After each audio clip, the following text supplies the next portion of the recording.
Welcome to Another Thing. I'm Larry Menti. With all of the attention on the presidential race, many have forgotten that there are also important congressional elections that could have a profound effect on our future. Now, it seems there's little doubt that the Republicans will keep control of the House, but they could lose the Senate. One of the races where the Democrats hope to steal a seat from the Republicans is in Pennsylvania. And that's where we begin our coverage with Kolodziej. Ellen. Thank you, Larry. Republicans hold their largest majority in the House since 1928. But a lot of Democrats say they're optimistic that if Hillary Clinton were to win in a landslide, that they could possibly take back the House and the Senate. But many political experts say that's not likely. I'm not concerned about the House flipping because we are in control of our own actions. But in the next election, Democrats are looking really good. Really good for taking the Senate back for the Democratic Party. Republicans are in danger of losing control of the chamber that they captured just 2 years ago. For months, we've heard chatter about whether the Democrats could win back both houses of Congress. Highly doubtful. And not because Hillary Clinton may trump, quote unquote, Donald Trump, but the dynamics of taking the House would have to be almost unprecedented. Jeff Jubileer has worked on many campaigns and says even if Clinton did win in a landslide, it's still an uphill battle for Democrats. If we remember 2 years ago in 2014, the Republicans had a landslide themselves. And there were seats that Democrats thought they would never lose that Republicans picked up in swing districts.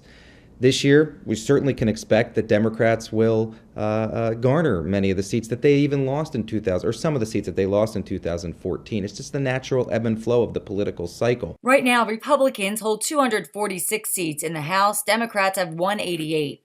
In the Senate, there are 54 Republicans and 46 Democrats. So Jubileer and many other pundits say those numbers will be extremely difficult to turn around in one election, especially when so many voters hate both candidates in the presidential race. It's not like folks, for the most part, are going out to vote for Hillary Clinton or for Donald Trump. They're going out to vote against one or the other. So that does not bode well for a surge in support of one of the candidates. So the chance of Hillary Clinton winning in a landslide now look less likely because of all her health issues and the tightening in the polls. But even if the Democrats were to win back half of their seats, they would certainly have more leverage. Reporting for Another Thing, I'm Kolodziej. All right, thank you, Ellen. We have a couple topics on the table. We have the U.S. Senate because it is in play this year, and we also have the presidential election. And I'm very proud that we're going to start with the U.S. Senate because it doesn't seem like it's getting as much play as the presidential election, but vitally important. And to talk about that is Monmouth University political science professor Steve Chapman and Tim Tracey from the Monmouth University Polling Institute. Thank you so much both for being here. Just quickly, because the presidential election has overshadowed everything, but the senatorial election is vitally important. Could you explain, Professor, why? Well, for a few different reasons. I mean, the Senate election is important because we're sort of getting to this idea of, are we going to have unified, potentially unified or divided government? And what that is, I mean, when we think of unified government, it's one party controls the House, the Senate, and the presidency. More so than that, we have to look at what the Senate looks like as far as the filibuster. The filibuster is so important. I mean, if you look at the percentage of bills that have come out of the Senate in, say, 2012, I think it was about 3%. In 1954, it was around 27%. And a lot of that has to do with the rise of the filibuster. In order to sort of capture a true unified government, you have to get to that sort of 60 plus so they can block any type of filibuster. And the Senate's the only one that votes on Supreme Court nominees, and we might have several of them coming up over the next 4 years, certainly the next 8 years, and that's why it's important. One of the reasons I would imagine that the electoral map favors Democrats is because there's so many Republican seats up this time. And that's the huge thing. So there's 34 Senate seats up this year. Of those 34, 24 are controlled by the GOP. Not all of the incumbents are running, but 24 of those 34 seats are actually in Republican control this year.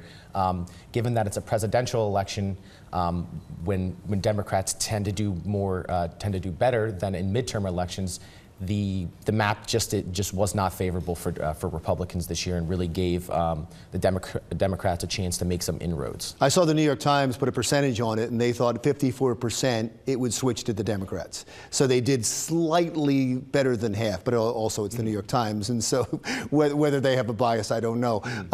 Do you think it's going to switch? I mean, it really depends on, I think, mainly, I know we're talking about the Senate, but I think it's really going to depend on how Trump sort of affects the down ballot races throughout those states. Whether or not, at this point, it's a coin flip, just like pretty much the New York Times has it. I mean, polls will tighten, as Tim will tell you, as we get closer to the election. But yeah, it's definitely potential that the Senate switches back to Democrats. Although you have like somebody like Senator Kirk in Illinois who has disavowed Trump and has run from him, and he's still getting crushed. I mean, Illinois, typically when it comes to presidential elections, is more of a Democratic state. But exactly, I think that's a perfect example of the effect that that Donald Trump is having on some of these Senate elections. So, for instance, Illinois, that is trending more towards a Democratic pickup. One thing I do want to note is, in order for Democrats to regain control of the Senate, they need to pick up 5 seats. Currently, it's composed of 54 Republicans and 45 Democrats. The most likely pickups for Democrats that we're looking at right now is Pennsylvania, where incumbent Senator Pat Toomey is facing off against Katie McGinty. We've done some recent polling on that. Now, it was a couple weeks ago, and the polls have tightened nationally. She was up. Then we had Wisconsin with incumbent Senator Ron Johnson running against Russ Feingold, trying to retake his own seat. Russ Feingold had a pretty sizable lead. Some other states you're looking at are Illinois. And then you may actually have some surprises. North Carolina with Senator Richard Burr, the incumbent Republican. It's a little tighter than what he's been used to.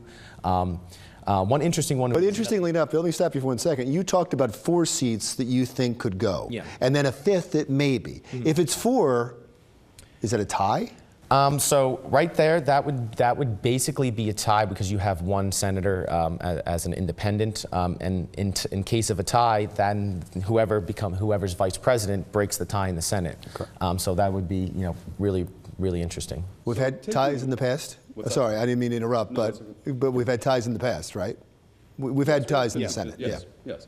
But going back to what he says, so if 4 seats are in play, at most, right, the Democrats will hold a 1-seat advantage, maybe, or 2 seats if they really get lucky. However, we're not talking about Nevada. True. Yeah, I don't want to get to that. However, that means that we're still in the area of, no matter who takes the Senate, the filibuster is still in play. Right? So they still have that legislative tool, strategic tool that they can use to thwart policy. And another thing, going back to what Tim was saying, was sort of this choice of some candidates to sort of, or you were saying, disavow, right, Trump. This is a strategic move, right? If we think about it in Illinois or some states where Trump is not doing well, the candidate looks at that, recognizes his constituency, their constituency is not really going to be favorable to Trump, and makes that strategic campaign move. You're going to stick around. We're going to come back. And I do want to talk about the presidential race, about non-conventional candidates, about the climate this year, and about the debates and where the polls come in on those debates. That's when we continue on Another Thing.